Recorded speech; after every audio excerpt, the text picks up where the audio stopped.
This is for everyone. Hope everyone's having a good Friday and hope everyone's excited for the weekend because I know I am. So for today's video, we'll be talking about the partner visa. So to begin with, what is the partner visa? And I heard there are two types of partner visa subclasses, the 820/801 and the 309/100. Could you please tell us the differences between them? Sure. Thank you, Jimmy. Hi, everybody. So there are two types of partner visas.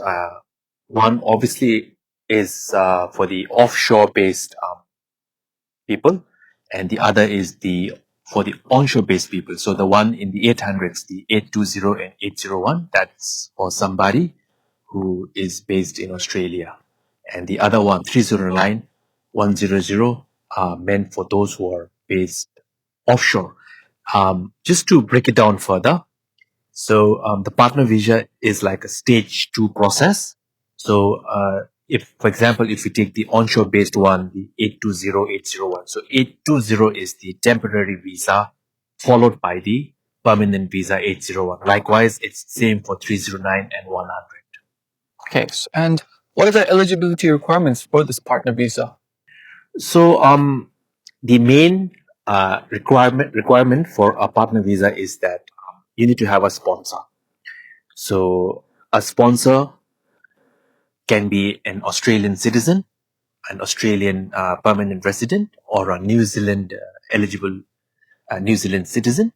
So they need to sponsor you, and you need to be in a relationship with the visa applicant. So you could either be legally married, but it's not a mandatory requirement for you to be legally married.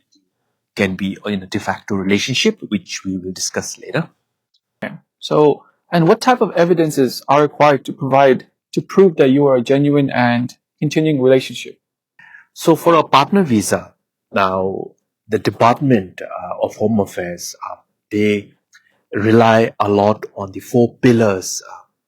Now, when I say 4 pillars, to prove that the relationship is genuine and continuing, there are 4 pillars. Now, let's break it down. Pillar number 1, the financial aspects. Now, this is one of the 4 pillars where you need to demonstrate the financials to show that the sponsor and the visa applicant have a financial sort of things happening. For example, a joint bank account, as simple as a joint bank account. Now, you could have a joint bank account. You could be paying, like for example, the sponsor can be paying a utility bill. Likewise, the visa applicant can be paying something from that joint account. So the financial transactions, the financial transparency. Because if you're in a relationship, there'll obviously be like transfers being taking place, payments being taking place. So that is one. The second is the social aspects. Now, if you're in a relationship, you'd be going to social gatherings. You'll have a social presence, whether it's on Facebook or Twitter, other platforms like Instagram and all. You can always use that as showcasing your social evidence. And you could be like going on trips. You could be going out, hanging out with your friends. So everything, can be used as social evidence. The third pillar is the nature of the household. Now, the normal expectation is that you live together with your sponsor. So the nature of the household in terms of, how the household is managed, what kind of things happen in a normal household, how you can showcase that you're living together and, this is what's happening in a household. Now, the fourth is the nature of commitment to each other. Now, when you're in a relationship, you obviously need to have that commitment. Now, if you ask me, like, how do you show that commitment to each other? Well, you could be like, having an arrangement where you, for example, in the context of Australia, you have, for example, you take out insurance, you nominate your partner as somebody who is the beneficiary of that insurance. Or it could be like super pension, your beneficiary is your partner.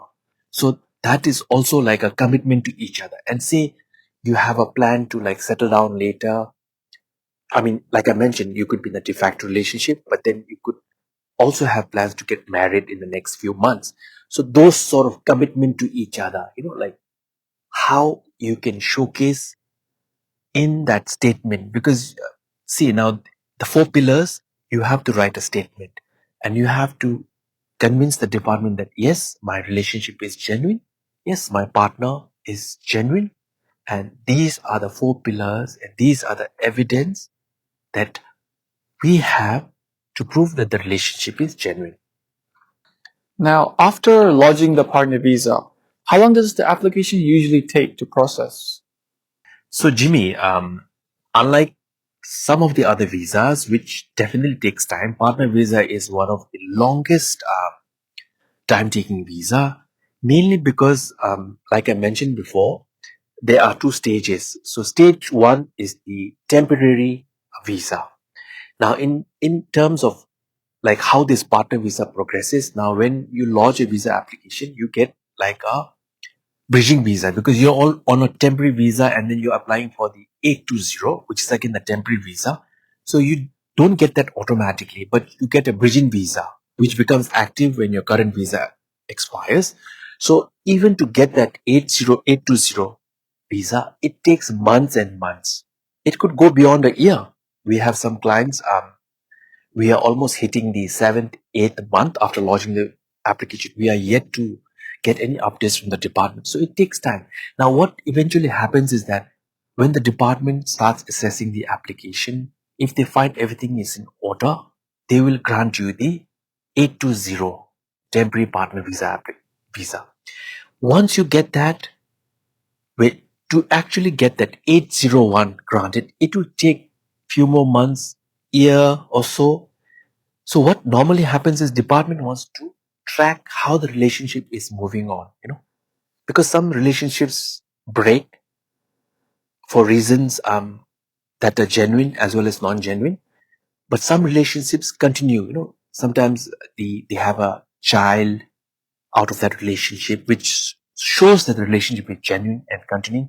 So over a span of 1 to 2 years, this takes place, and when the evidence is very strong that the relationship is rock solid. For example, you're on your 820 and then you have a child who is born out of that relationship.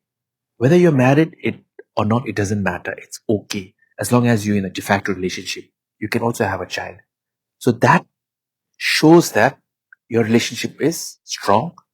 Then the 801 grant can come in very fast. But if nothing really happens, but it's just like business as usual, it's fine. The department will still assess your application, but time-wise, it takes quite some time to get there. Now, what are the common reasons for partner visa refusals?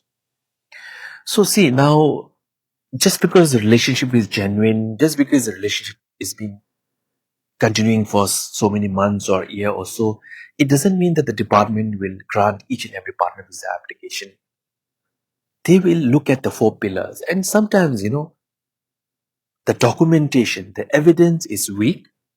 Sometimes the relationship itself is weak. It's difficult to like look at the evidence and say that relationship is genuine. They have their doubts because sometimes visa applicants write the statements which highlights the four pillars very weak. The statements are very weak. The department cannot make a decision based on the available evidence. And I think it's important to mention that once you submit your partner visa application, it's not that it ends there. In a matter of like a 6 month span, it's imperative to submit updated relationship statements. It's important to submit fresh evidence to update the department that, okay, this is what has happened in the last 6 months. This is my social evidence. This is my financial evidence. This is my nature of commitment. Whatever developments have happened over the 6 months. So if you have these things in place, refusals are very minimal. But if you don't have these things in place and if you just like submit it like a year back and then there's not much evidence, refusals can happen. Okay. So what are the costs involved, including the application fees, and are there any additional expenses? So, in terms of price, it's quite pricey. Partner visa, like the visa application itself is like 9 grand something. And then you obviously have other associated costs like for example, professional fees that you pay to an immigration lawyer or registered migration agent. That's again few thousands, and you have to do your medical test, which again adds to the cost. So it is pricey. Okay. And are there any interview requirements for the partner visa applications? So do they have to meet anyone from the department to show that they're a genuine couple or anything like that? So Jimmy, I do believe that in the past they used to have that in-person sort of face-to-face interview or a phone call where the department would want to ask you more about the visa application just to make sure that it's a genuine, relationship, everything is fine. So I think now it's not happening mainly because I think the workload of the department has increased a lot and there's no time to really get this done. But eventually, if you don't submit good evidence, if there are a lot of doubts that the department has, they're not able to confirm, they may ask for such an interview. They may, but they normally don't ask. Okay. So now, what happens after the subclass 820 visa is granted? How does the permanent stage work?